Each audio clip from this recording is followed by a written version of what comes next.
Buenas tardes, muchísimas gracias de nuevo por estar aquí. Y vamos a comenzar la tarde con Carlos Venegas García, que es profesor de la Universidad del País Vasco desde 1988.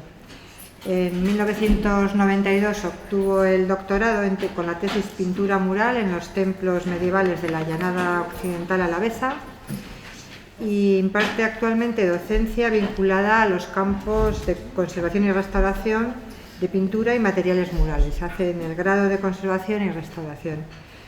Y también al de los materiales y técnicas artísticas, que es el grado en Historia del Arte. Además, también en el máster de Conservación y Exhibición de Arte Contemporáneo desde su inicio en 2011 hasta la actualidad. Os dejo con él.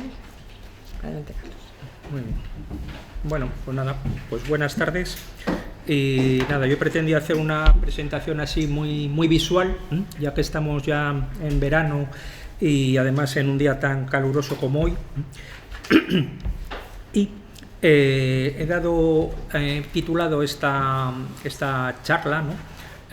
Sentido y sensibilidad en la preservación de las pinturas y revestimientos murales, ¿no? ¿Y por qué este título también? Bueno, a mí me gusta relacionar diferentes campos, ¿no? Y realmente, aunque el contenido de este libro pues no tiene que ver, de Jane Austen, no tiene nada que ver con el patrimonio, por lo sugerente he querido tomar el título como punto de partida, ¿no? Y también decir, como curiosidad y como se puede ver ahí, que la primera edición de 1811 se publicó no con el nombre de Jane Austen, sino by a Lady sin más. También me gusta relacionar o ir a las fuentes, ¿no? Y a las palabras, ¿no? Y por eso lo del sentido y sensibilidad. Y en cuanto a sentido y sensibilidad, bueno, pues la palabra sentido tiene diferentes acepciones, lógicamente, ¿no? Y yo me he quedado para esta exposición, para esta charla, ¿no? Con la acepción de razón de ser, finalidad o justificación de algo, ¿no? Y luego, en cuanto a sensibilidad, hubo ya hace años que me preguntó un alumno al hacer una presentación, ¿y qué es eso de la sensibilidad, ¿no? Me inquirió, ¿no? Y bueno, pues tenemos ahí, ¿no? la definición y cómo es la capacidad de respuesta a muy pequeñas excitaciones, estímulos o causas. En definitiva, es el detalle de las cosas. Bien, con este sentido y sensibilidad como punto de partida, la exposición pues la he dividido en tres partes, ¿no? Sentido, insensibilidad y cerrar en positivo con la sensibilidad. En el capítulo primero, pues cómo hay que considerar, ¿no? Que las pinturas y revestimientos murales tienen fundamentalmente un sentido estético, de comunicación, expresar un programa iconográfico, transmitir mensajes, ¿no? Y también, no hay que olvidarlo, un sentido de protección de los materiales constructivos, ¿no? Y en muchas ocasiones nos encontramos con sencillas decoraciones, aquí vamos a ver en general sencillas decoraciones, que se deben valorar y conservar. Empezamos aquí con un caso con el que yo no he tenido vinculación desde el punto de restauración, ¿no? Pero lo he querido traer a esta exposición por la relación estrechísima que para mí tiene el caso de Gaceo, ¿no? Que fue la primera restauración, fue realizada a finales de los años 60, pero no me voy a centrar en el proceso de restauración, sino que este caso lo he elegido por el sentido que he considerado que tiene como conjunto mural unitario el caso de estas pinturas de Gaceo, que son también, por otra parte, pues quizá las más sobresalientes de esta época en el País Vasco. Cómo estas pinturas, tal y como se puede ver en esta imagen, fueron descubiertas tras el retablo, tras este retablo, en el año 1967. Y en la imagen de la derecha, que ya sé que no es muy buena, pues se puede apreciar cómo se desmontaron unos elementos del retablo y se aprecia ya las pinturas murales que estaban ocultas por el retablo. Hay que tener en cuenta que el retablo ocultaba los murales y esas zonas no estaban pintadas, pero hay que observar cómo el resto de la iglesia sí que estaba con un encalado y con una especie de despiece de sillería, ¿no?, que recubría toda la iglesia. Y aquí vemos ya, esta es una imagen actual, ¿no?, del trono de gracia, en el que ya se puede apreciar este detalle, que es por lo que traigo este caso a colación, ¿no? Y cómo en ese detalle, perdón, es que no va a la vez que la pantalla del ordenador, por eso cómo en este detalle se aprecia que fue picado parcialmente ese arco. Fue picado ese arco y hay que tener en cuenta que cuando se intervino en Gaceo creerían incorrectamente que las pinturas se limitarían a las bóvedas y paramentos y que los arcos, pues al ser de piedra, con esa sacralización de la piedra, no tendrían decoración pintada. Y a la vista de estas imágenes, ¿no?, este es el detalle del arco triunfal, que esta es un poco difícil de ver, esta imagen, pero realmente el arco triunfal es de aquí a aquí, es decir, que luego esto está rehundido y esto está rehundido. Y entonces, bueno, pues con esa idea de que la piedra estaría a la vista y no habría policromía, pues entonces empezaron a picar, ¿no?, a eliminar los encalados, y quedó ahí destruida más de la mitad de las pinturas que estaban ahí presentes en los arcos. Esa idea tan incorrecta.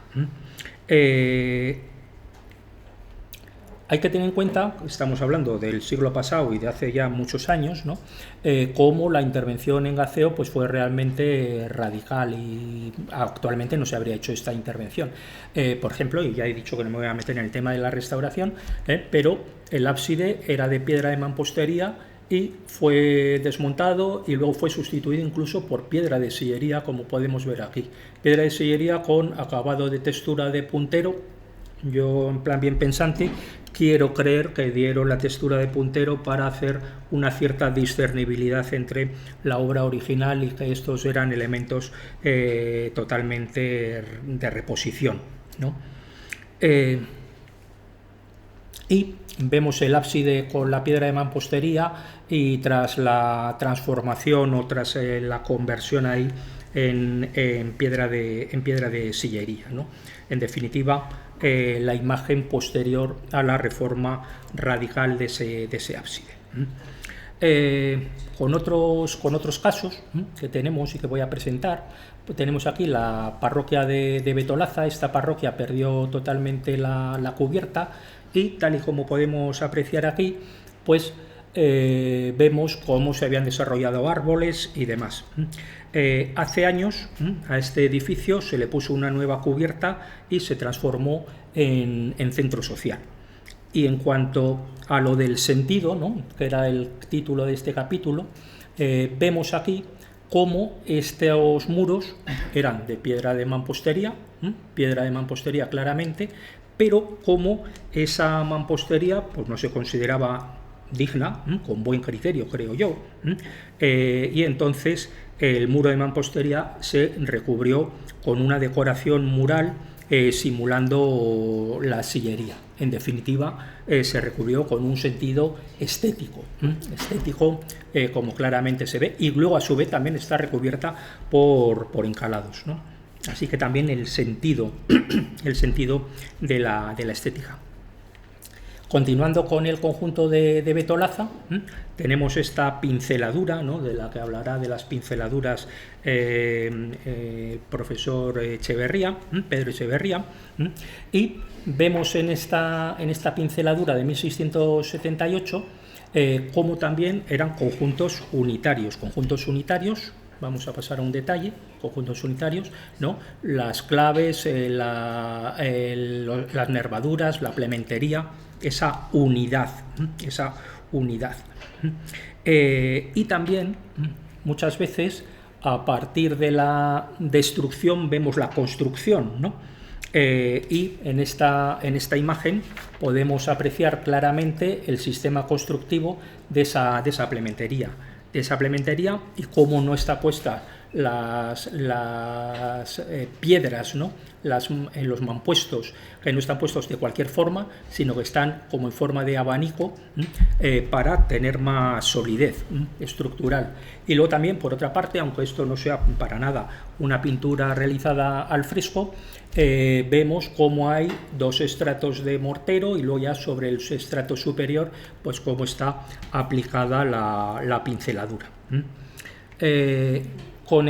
Siguiendo con el caso de Betolaza, en otro espacio vemos la existencia de pinturas murales ocultas por encalados, que en esta imagen se aprecia la pintura de debajo de los encalados por efecto de la humedad. Hay que tener en cuenta, pues eso, como muchas veces, ¿no? Las pinturas se ocultaban pues, por cambios de gusto estético u otros motivos, como podían ser saneamiento, mal estado, y como, esto es muy importante, no se picaban, sino que se recubrían, se tapaban, se encalaban. Y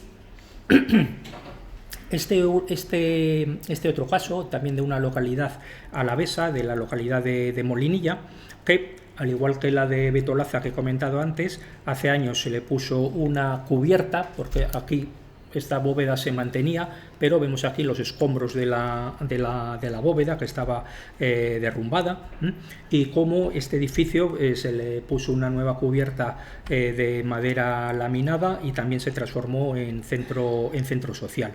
Y en el interior vemos que había un retablo.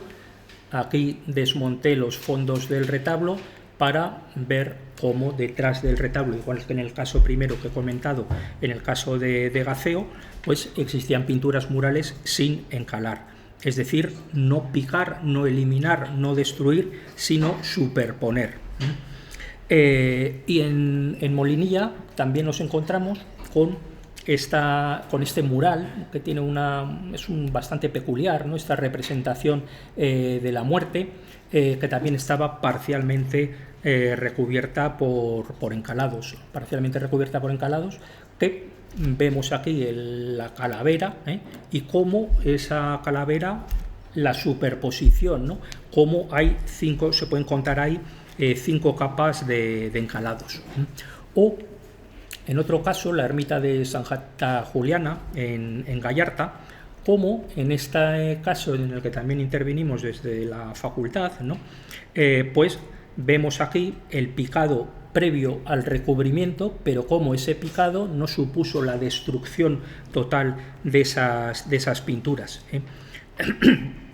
sino que es un picado para aplicar un mortero.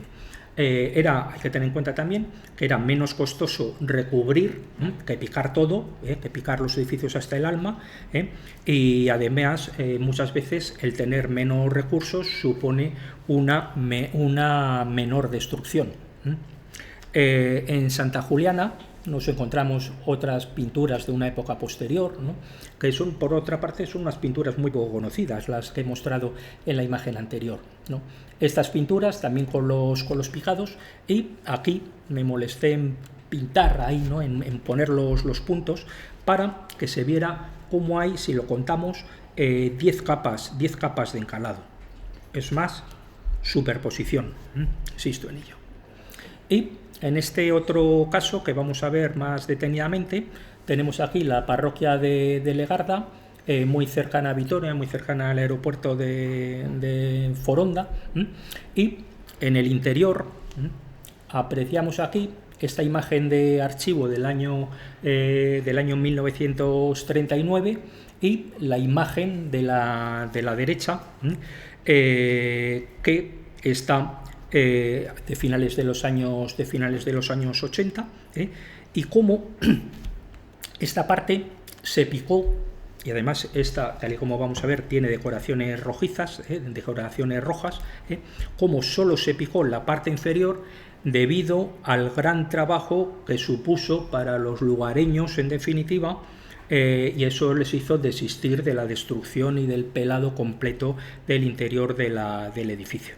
Así que afortunadamente les pudo la situación a los del pueblo y se quedó tal y como lo vemos en esta imagen. Vemos aquí, en esta imagen que hice con iluminación rasante, ¿no?, para resaltar el tema de la parte picada y con las irregularidades características, ¿no?, de la parte que no consiguieron destruir, en definitiva. E incluso en la parte picada se aprecia claramente restos de color, bueno, pues la piedra y luego los restos de color aplicados sobre una lechada de cal. Y el rejuntado con cemento, típico, ¿no?, el hacer este tipo de barbaridades, ¿no?, y luego hacer un rejuntado con cemento de la zona picada, y en ese rejuntado con cemento incluso vemos la presencia de sales consustanciales al cemento Portland.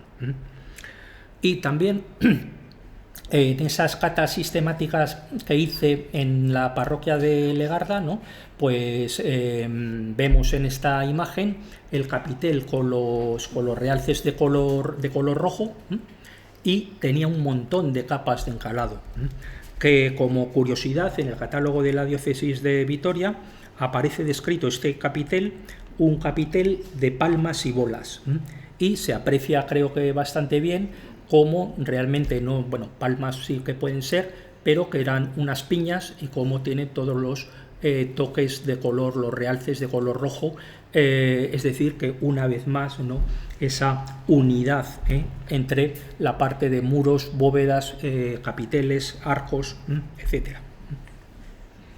Y en esa realización sistemática de catas, pues apreciamos aquí estas catas que hice para controlar los diferentes grosores de los morteros de recubrimiento. Vemos aquí, esta es una imagen también igual un poco difícil de ver, esta es una sombra proyectada, y entonces, bueno, se aprecia cómo aquí hay mucho mayor grosor que en esta zona, que apenas tiene pues unos milímetros, ¿no?, mientras que en esta parte tiene incluso varios centímetros. Y como en muchas ocasiones las decoraciones murales iban vinculadas a posibles elementos arquitectónicos desaparecidos en muchos casos, ¿no? Por eso está la imagen de la pintura mural y el dibujo, para que sea más fácil de leer, y como esto muy probablemente tendría que ver con un coro desaparecido en la actualidad.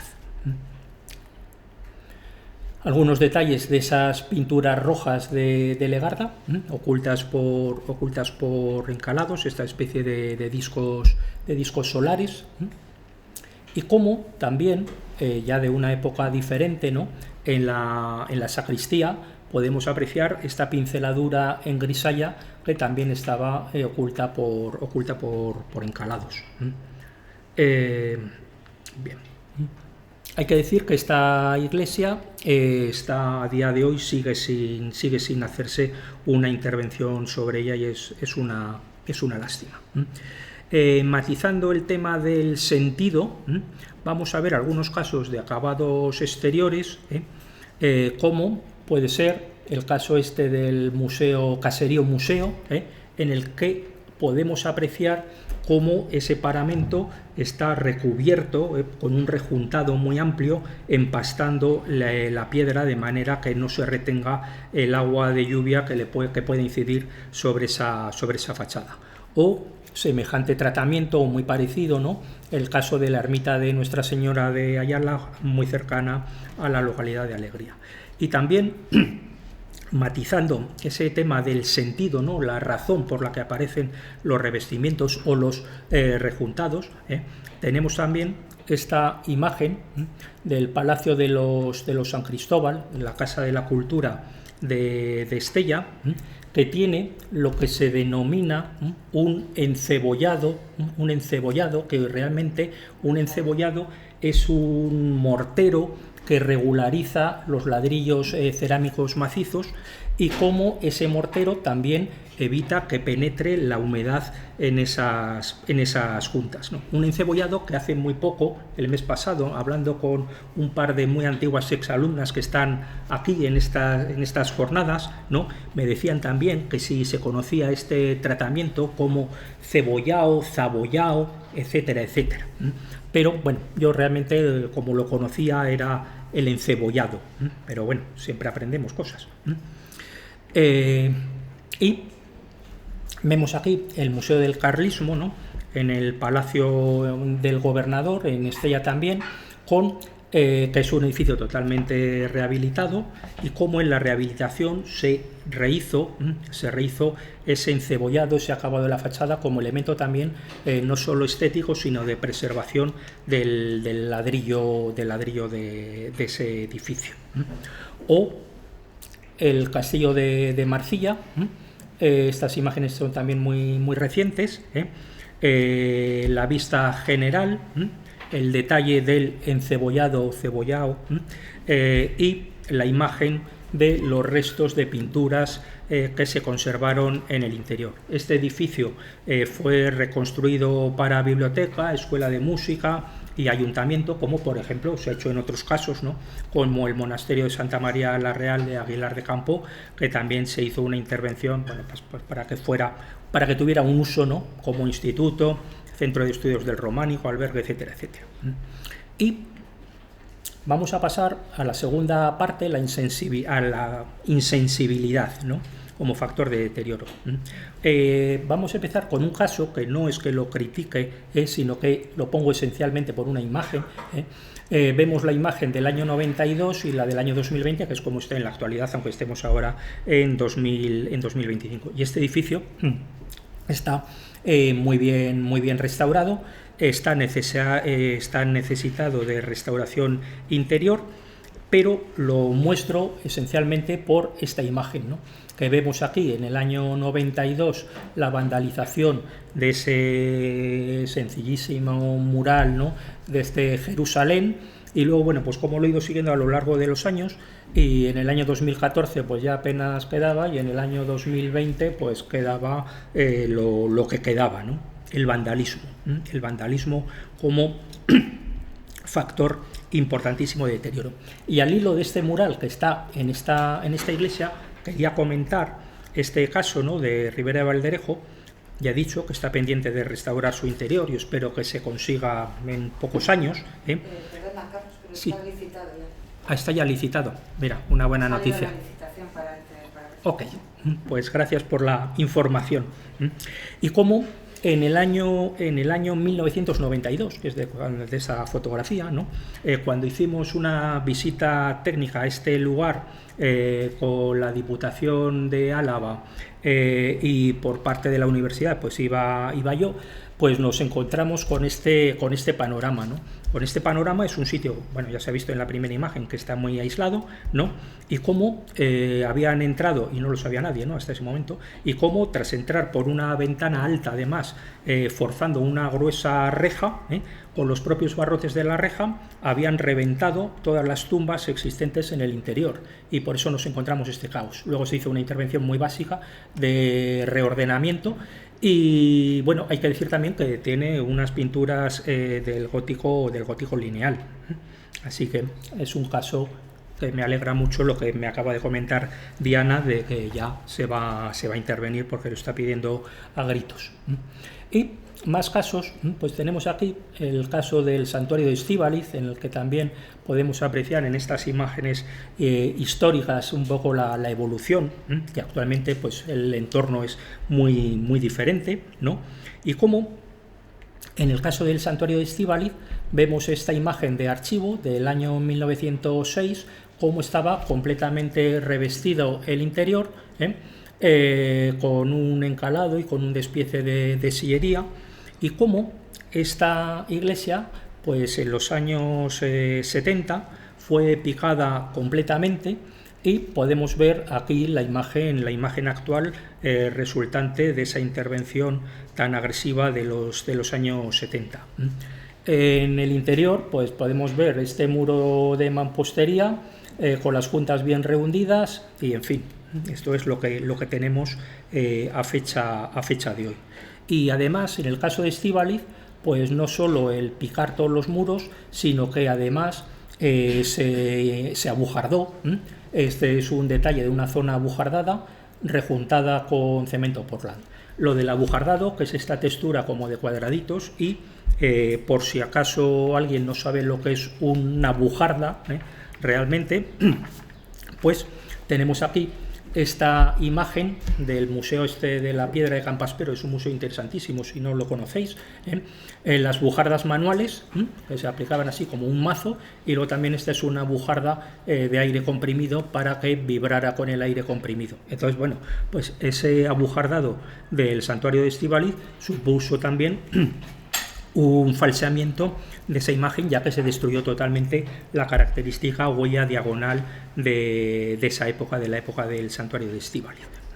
Y vemos en este capitel como incluso en las zonas más rehundidas no consiguieron arrancar todo, y como en las zonas más rehundidas pues quedan restos, o en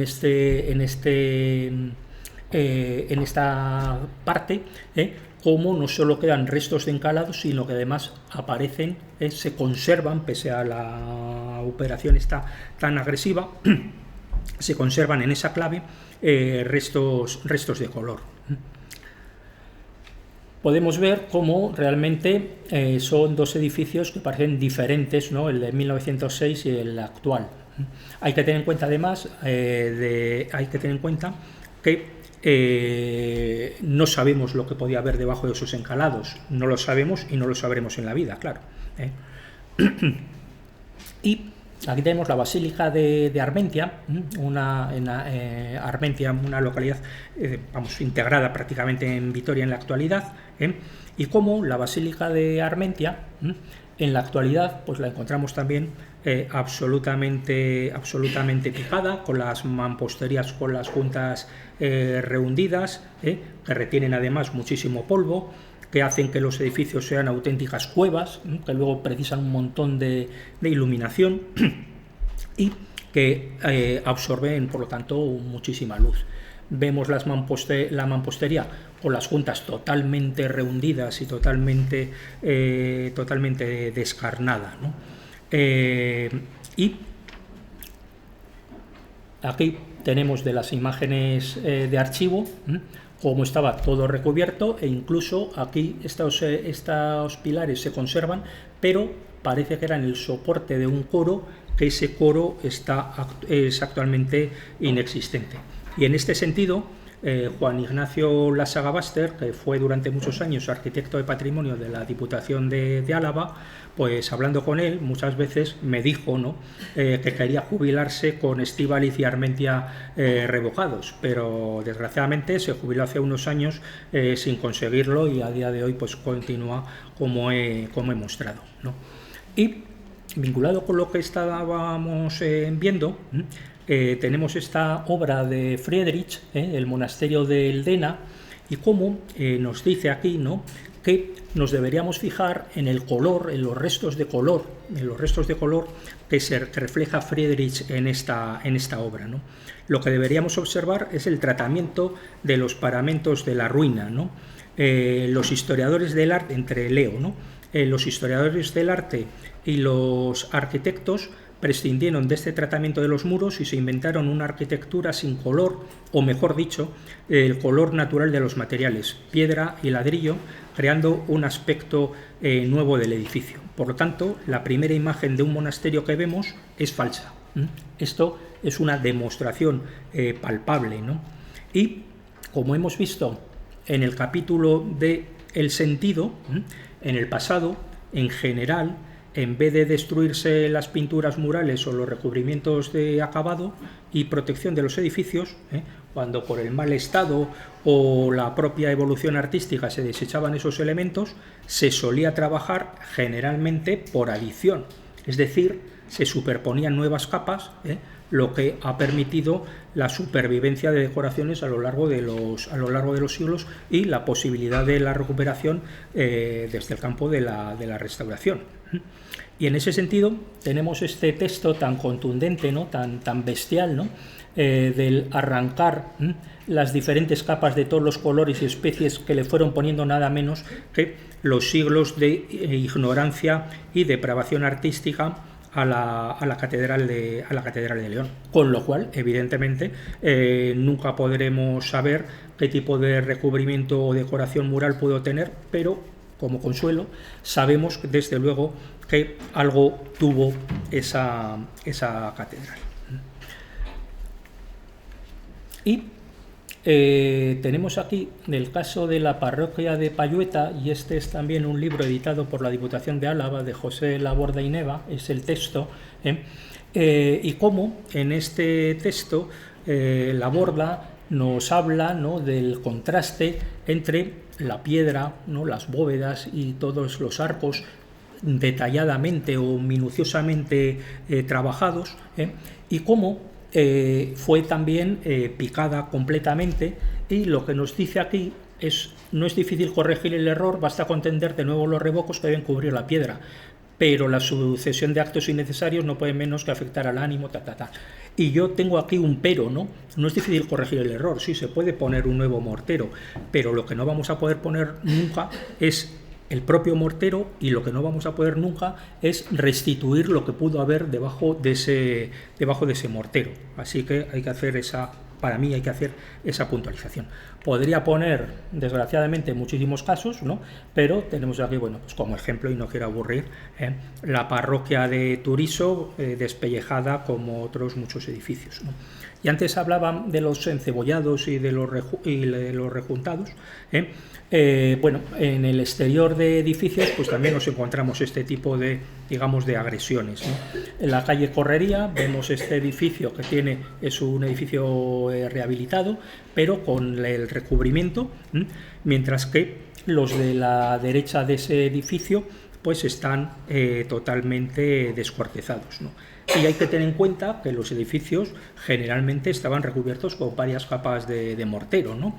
E incluso como esa capa de mortero más superficial se tenía asumido que había que renovarla, que había que conservarla de alguna forma, y que había que restituirla periódicamente. Y de hecho esa capa superficial se denominaba, con un término que a mí me gusta especialmente, se denominaba capa de sacrificio, ¿no? Es decir, asociado al mantenimiento. Y vemos aquí este detalle, ¿no?, del descortezado, en el que se muestra la estructura constructiva. Se muestra la estructura constructiva en la que en la madera se aprecian los picados para que trabe mejor el mortero. Igual que en esta otra imagen, en la que vemos no solo el tema de la estructura constructiva, sino que está con cuerdas para que los morteros de protección de esos elementos constructivos trabaran, para favorecer el trabado de esos elementos constructivos. En el casco histórico de Estella, en el casco histórico de Segovia, perdón, hay también un caso que se ve así en la calle principal de Segovia, cómo se aprecia también la madera envuelta por cuerdas para facilitar o para favorecer el agarre. Y aquí vemos este edificio, que actualmente no está así, pero cómo tenía su mortero, su bandita ahí de decoración, su estructura, su pintura, ¿no? Y cómo, sin embargo, bueno, pues pelado el de la derecha, y aquí vemos también lo mismo. Aquí en este detalle se aprecian los picados de ese edificio que mantenía el revestimiento. Y en estas imágenes de archivo apreciamos también la evolución. Aquí estamos hablando del año 41 y vemos este edificio que todavía mantenía el mortero, mientras que ya en el año 60 este edificio había sido descortezado, como actualmente está todo ese conjunto, que bueno, pues es el conjunto que se conoce como el conjunto del Portalón. Como este problema de los descortezados y de las destrucciones de los revestimientos, desgraciadamente, es un problema que afecta a muchísimos edificios en multitud de lugares. No se puede circunscribir solo a un lugar o a una zona, ¿no? Y en esta imagen vemos, ¿no?, este entramado bueno, estaba sin más por su mortero que se había desprendido, y entonces nos muestra muy bien cómo es el entramado. O este caso un poco lejano, ¿no? En Troyes, en Francia, la comparativa de dos edificios que tienen la misma tipología claramente, y cómo uno está totalmente descortezado y el otro mantiene el revestimiento de mortero, ¿no? El de la derecha. Cómo así se ha creado la falsa idea de que el acabado con entramados constructivos a la vista es la imagen auténtica y original, y que no deja de ser una idea falsa y folclórica en definitiva. Y también, en cuanto a preservación, tenemos aquí este texto que está sacado del Compendio de Buenas Prácticas, que es una estupendísima publicación de la Diputación de Álava, que no solo es buena, sino que además es de acceso libre en Internet y que merece la pena conocerla. Y cómo aquí nos dice, se recomienda conservar todos los revocos históricos que estén en buen estado, y en caso de conocer que un muro ha estado revestido, hacerlo de nuevo con morteros tradicionales de cal y arena. Por lo tanto, es muy importante que exista una normativa, una legislación que proteja los edificios, y que esa legislación se respete y se haga cumplir.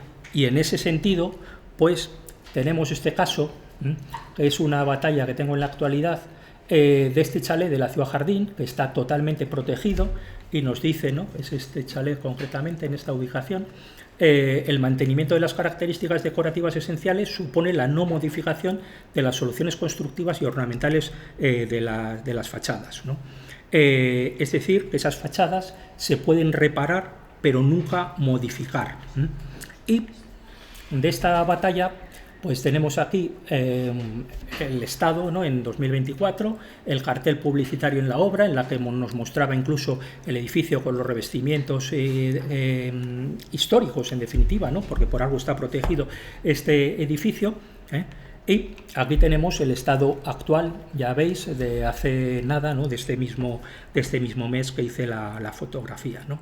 Es decir, que nos muestra, la infografía nos mostraba el proyecto para vender el tema, ¿no? Pero hay que considerar que el servicio de edificaciones del Ayuntamiento de Vitoria es un absoluto desastre, y no solo no hace cumplir la legislación, sino que desoye mis reclamaciones oficiales vía instancia y demás, ignora los requerimientos de la síndica vecinal, que la síndica es un poco como la defensora del ciudadano, y como además estos llamados técnicos saben que están despreciando la legalidad, ni responden a mis instancias como tienen la obligación. También me puse en contacto con el Colegio de Arquitectos Vasco-Navarro, en la sede en Vitoria, y me respondieron que, en efecto, no es una opinión personal la de que el ayuntamiento es un desastre, ¿no? Sino que ellos me ratificaron que el ayuntamiento es un absoluto desastre. De todos modos, hay que decir también que en una rehabilitación de este tipo hay un arquitecto que evidentemente, desconozco quién es, afortunadamente, pero hay un arquitecto que obviamente no tiene la menor sensibilidad, ¿no? Ni la menor intención de respetar la legalidad. Y para terminar con este segundo capítulo, pues he querido poner este texto, ¿no? Sobre la decadencia estética, y cómo entreleyendo, ¿no?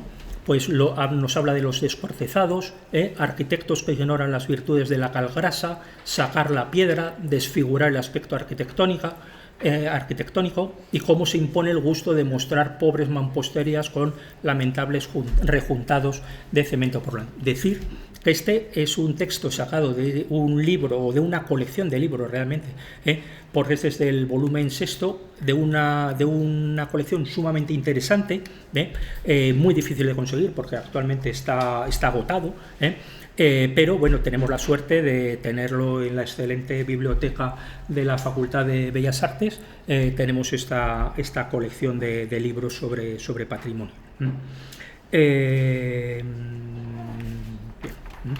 Y entrando ya al capítulo tercero, ¿no? La importancia de la sensibilidad, ¿no? Yo soy un reivindicador de la sensibilidad, y en esa reivindicación de la sensibilidad, bueno, pues decir, ¿no? Por ejemplo, tenemos aquí estas decoraciones que tienen estas fachadas decoradas y cómo tienen todo este bajo alero con pinturas que se han conservado, y cómo este caso del conjunto de las decoraciones de Estella, pues hace ya muchos años, ¿no? Un compañero de la Diputación de Álava, Emilio Ruiz Arcaute, y yo, pues lo llevamos a esta reunión del grupo de COM, del grupo de trabajo de pintura mural y mosaicos, y de ese grupo pues surgió esta resolución apoyando o instando a la conservación de este interesante conjunto de pinturas de las fachadas de Estella. Y que, como curiosidad, esta resolución fue firmada también por esta señora, que es una restauradora sumamente conocida, Pinín Brambila, que fue la restauradora de la cena de Leonardo, que estuvo también en esa reunión y ratificó esa resolución. También, vinculado con estos temas de decoraciones exteriores, tenemos aquí el plan de color de Estella, realizado por una arquitecta con sensibilidad, esta sí que tenía gran sensibilidad, Isabel Izcue, y cómo eso, pues con la resolución y un poco de sensibilidad, pues ha hecho que a día de hoy pues las fachadas de Estella estén como conjunto bien conservadas o bastante bien conservadas. Vemos aquí, por ejemplo, en esta imagen, cómo se hicieron las cosas bien y cómo aparece este bajo alero totalmente entelado, porque realmente si se hace una rehabilitación arquitectónica sin tener en cuenta esas partes pintadas, pues lo normal es que se destruyan completamente. Así que aquí se actuó bien y se hizo una protección, luego se hizo la intervención de restauración arquitectónica y después, ya una vez hecha la restauración arquitectónica, se hizo la restauración de las decoraciones murales. Luego también, por otra parte, en el casco histórico de Estella, pues no se han empleado acrílicos, sino que en general se han empleado pues pinturas minerales al silicato, es decir, que se han ido haciendo bien las cosas. Y en ese sentido, bueno, pues porque veáis, ¿no?, algunos elementos decorativos, diferentes elementos decorativos de ese conjunto de Estella, o esta fachada, que tiene una decoración o una entrampantojo pintada a la mitad de la derecha, e incluso esta ventana, que bueno, esta no sé con lo que durará porque está ahí rehundida y está en una situación o en una ubicación bastante complicada. Y aunque no sea de fachadas, no me he resistido a poner este preciosísimo esgrafiado realizado por un histórico estujador en el comedor de una vivienda particular de Estella.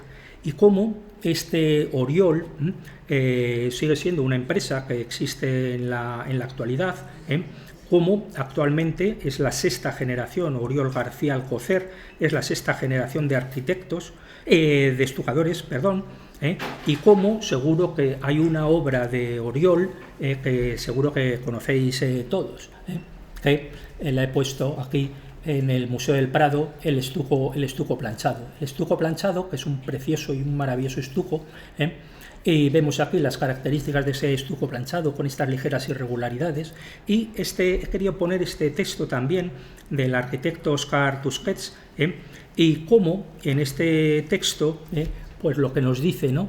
El abuelo de Oriol era un óptimo y exitoso estucador, lo corriente hubiese sido que su nieto hubiera acabado como otro abogado, médico o arquitecto sin vocación, pero sin embargo lo que nos dice, ¿no?, es que Oriol decidió continuar con la tradición. Y bueno, pues tenemos ahí la fortuna, ¿no?, y el goce, en este caso, en el revestimiento del vestíbulo, del acceso de los Jerónimos al Museo del Prado. Y también, retomando un poco el tema de las fachadas, tenemos aquí Etxepintxu, esta casa, la imagen anterior y posterior.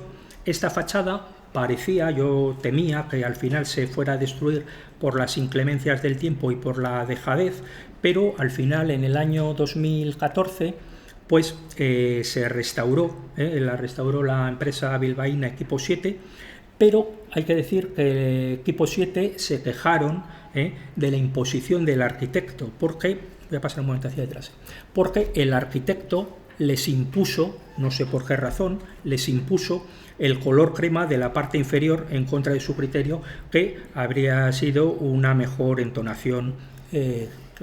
Y Etxepintxu, bueno, pues vemos aquí, siglo XVIII, la peculiaridad de esta construcción, fachada principal decorado con pinturas, y como en el País Vasco pues hay muy pocas construcciones con pinceladuras, que es curioso, ¿no? Aquí con estos espadachines, con esta serie de escenas distribuidas por la fachada.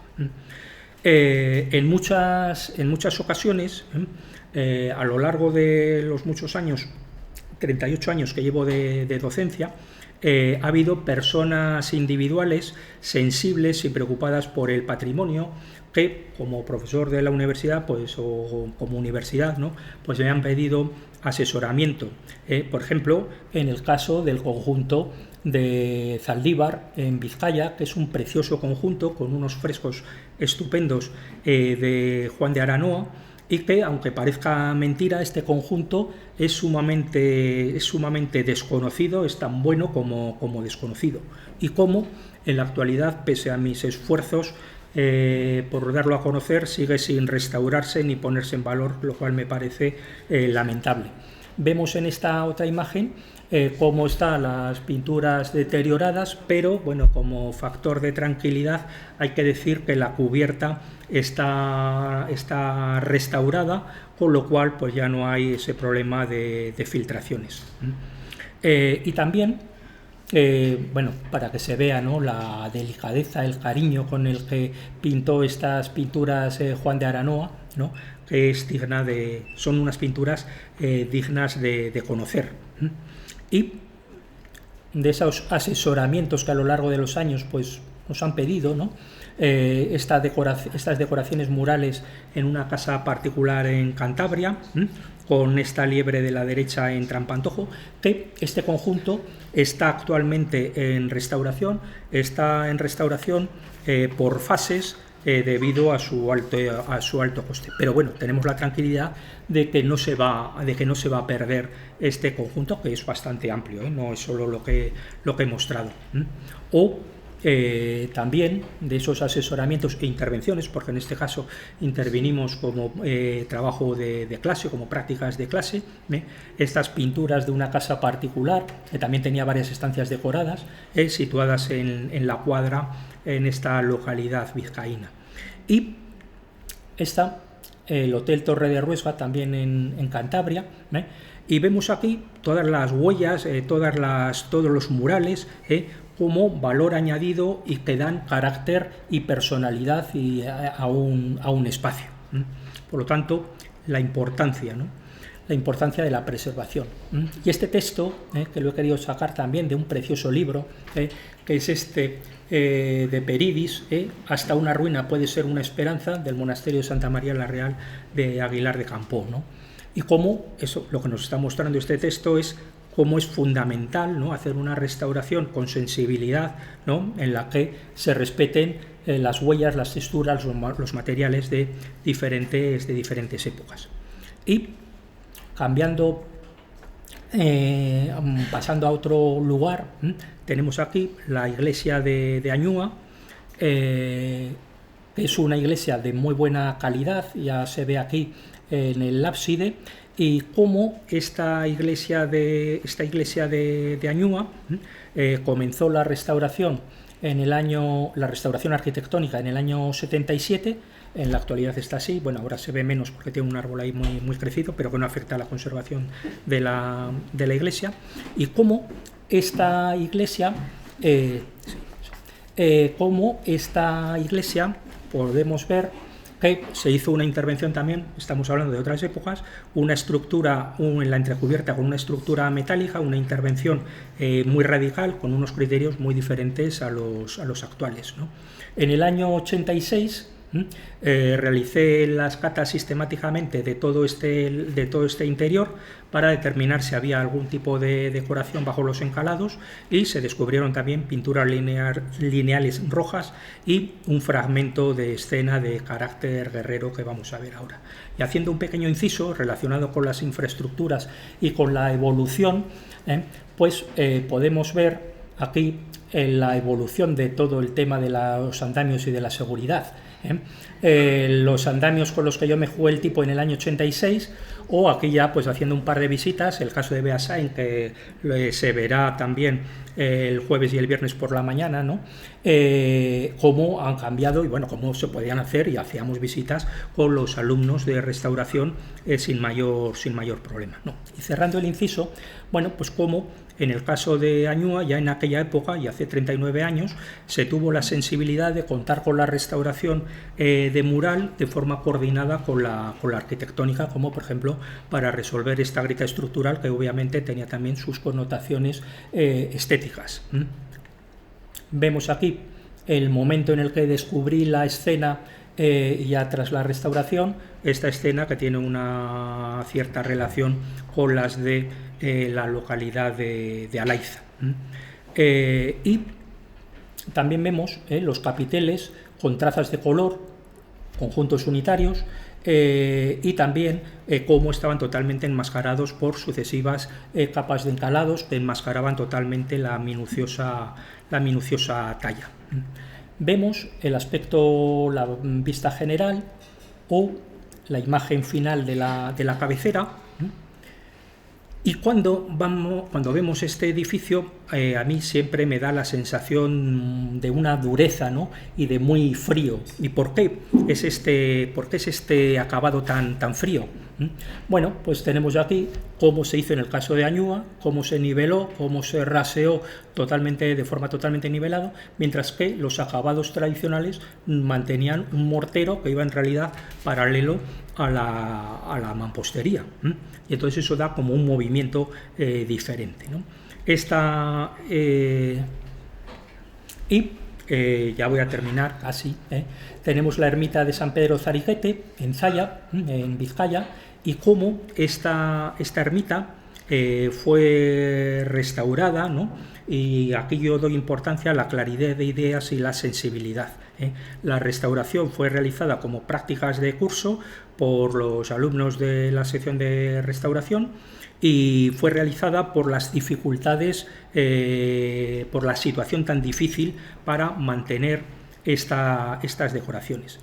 De hecho, el alcalde de aquella época de Zaya quería, por supuesto, que se picara completamente el interior para sacar la piedra. Y el arquitecto que dirigía la obra me pidió que sobre el terreno le convenciera a aquel sensible, entre comillas, alcalde, que era una barbaridad, que para nada respetaba la historia del lugar y, en definitiva, lo que el alcalde quería era piedra a la vista y rapidez de ejecución. Tal y como vemos en esta imagen, se hizo una intervención totalmente rigurosa y documentada por el desvelo y la sensibilidad del arquitecto que llevó todo este trabajo, Francisco Javier García de la Torre, que hay que reconocerle su gran papel, que es era y es el alma mater de este edificio, muchísimas veces criticado e incomprendido. Él se ha dejado mucho dinero de su bolsillo por la lucha de que se hagan bien las cosas, y por la lucha por la sensibilidad. De no ser por la sensibilidad, pues tendríamos como este caso de esta ermita de San Martín completamente despellejada y completamente pelada. Y vemos en Zariguete el inicio del desencalado, incluso como aparecía aquí un resto de pintura roja, y la decoración sencillísima, ¿no?, de ese despiece en el muro.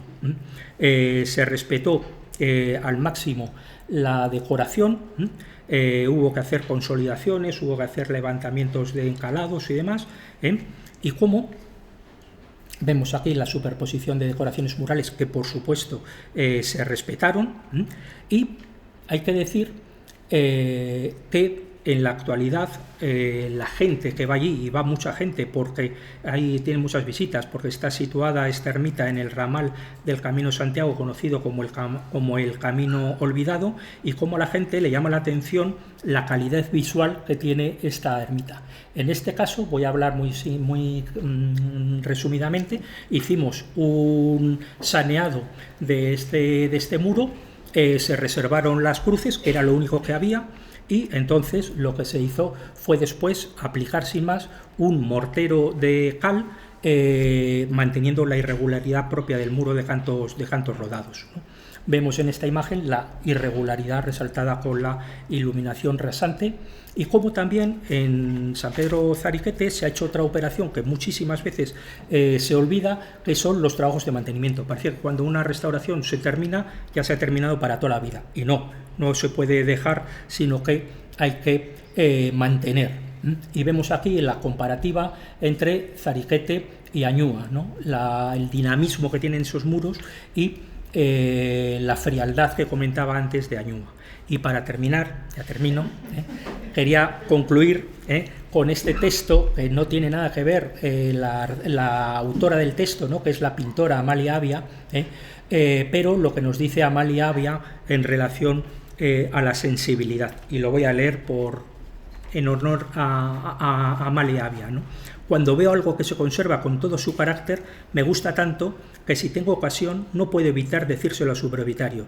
España es, quizá por incultura, el país menos conservador del mundo. La consecuencia es que sus ciudades se están despersonalizando por completo. Aquí solo se conserva lo que se declara monumento nacional.